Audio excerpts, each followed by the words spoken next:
అంటున్నారు. నా 56 కుంటలు సార్.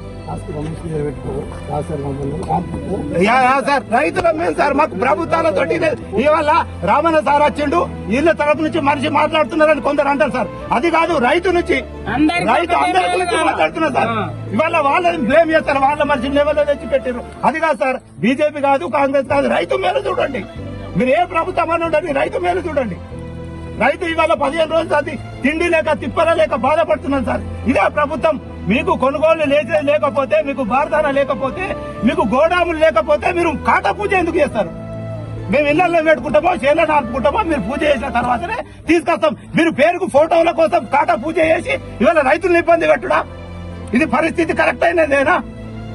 ఫోటోల కోసమేనా మీరు రైతు ప్రభుత్వం అని చెప్పడానికి, ఫోటో దిగడానికి? ఇదేనా పద్ధతి? ఇవాళ ఎంత సార్ పొద్దున 6 గంటల నుంచి అంటున్నారు సార్. ఇవాళ పెట్టే రైతే తిండి పెడతాడని అందరు చెప్పుకుంటారు సార్. రైతు పరిస్థితి ఇది. తిండి పెడతాడా సార్? ఇవాళ నీ కొడుకుని రైతు అయ్యిందని కొందరు చెప్తున్నారు సార్.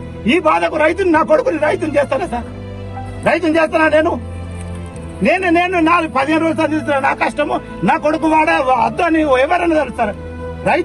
రైతు కొడుకుని రైతు అయ్యుండ్రి అని చెప్తారు. ఏం చేస్తారు సార్? ఇది రైతు కొడుకుని రైతు చేస్తారా? ఫ్యాన్ కింద ఉంటే 10,000 జీతం చేసుకుంటే పురాస్తారు సార్. ఇదేం రైతు? ఇది రైతు 56 కుంటలు తెచ్చిన ఇవాళ పొద్దున చదివి చేంజ్ చేస్తున్నా సార్.